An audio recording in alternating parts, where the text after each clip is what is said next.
So guys, nandito tayo sa Palo Cathedral. Galing tayo ng MacArthur Park, tapos umulan kasi kanina, dumiretso na lang ako dito. Buti na lang may kasabay ako sa motor. Galing ako sa loob kanina guys, nagsimba ako, tapos ngayon patapos na yung misa. Ayan pala yung Palo Cathedral. Ang luwag sa loob niyan mga amigo, mamaya kukuha tayo ng footage sa loob. Tapos pupuntahan din natin yung kanilang Christmas decor dito. Christmas village sa may Palo. Ayan.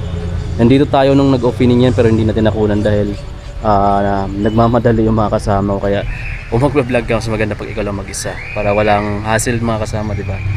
So guys, nandito tayo ngayon sa Palo, no? Palo Cathedral. Kasalukuyang may misa pa dito sa loob eh. Then lumabas lang tayo kasi patapos naman na yung misa. Ito pala yung tunnel of lights nila. Ganda ng decor nila.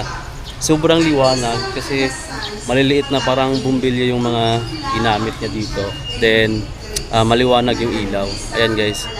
Mahaba rin kasi mula doon sa isang kanto palabas dito sa highway na rin, national highway. Mas maliban dito, mayroon pa tayong pupuntahan which is yung kanilang giant Christmas tree. Nandito lang din sa kabilang side. Tara.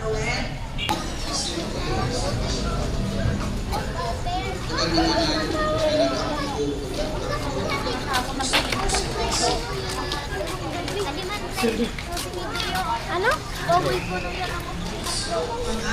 Sa labas pala, ayan yung street foods kung gusto mong kumain. Meron sila ditong mga burger, quick, meron din sila ditong mga barbecue, guys. Ito yung Pag-ibig yata, Pag-ibig building. Then pagpasok mo dito is ito na yung pinaka nila. Meron pala yatang dito event ngayon. Ang ganda ng design dito, guys, itong building na to.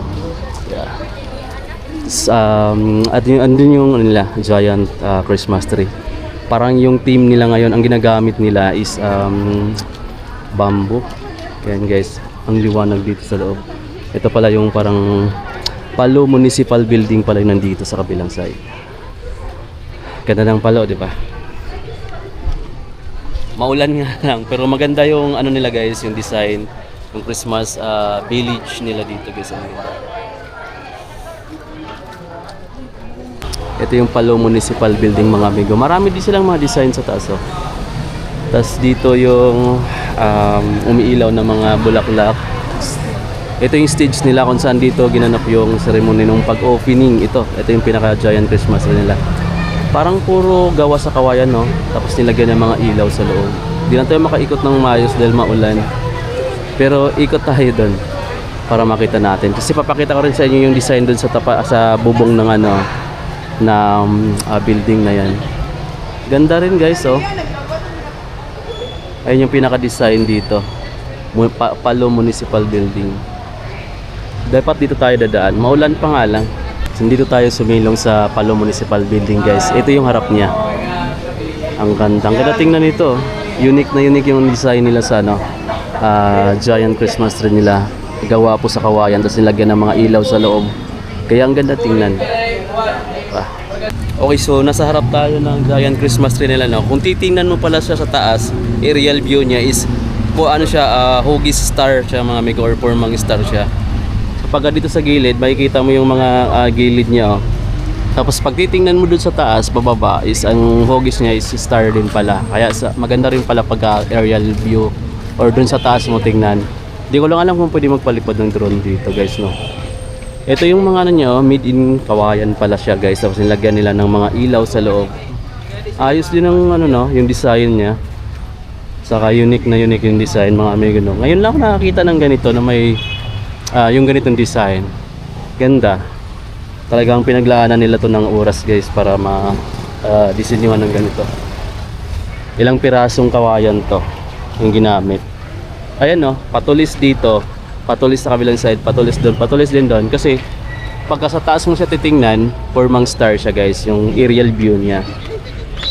Ganda. Meron pa dito. Ito, mayroon pa ditong mga deer sa taas. Tapos yung puno niya is may mga ilaw din. Lalo na doon, yung chandelier nila, oh, gawang kawayan din. Tapos nilagyan ng mga ilaw, di ba? So guys, kung napunta kayo ng Leyte, visit kayo dito sa Palo. Maganda rin yung Christmas village nila. Sobrang ganda ng ilaw. Sobrang unique din yung design ng ano nila, Christmas. Yan o, yung pinaka-giant Christmas tree nila. Unique mga amigo kasi gawa siya sa kawayan. So walang nasayang o walang na ibang mga material niyo. Kundi gawayan lang talaga niya. Tapos didesignan nila ng ganyan. Ayos din oh. So guys, ito yung pinaka-sentro no.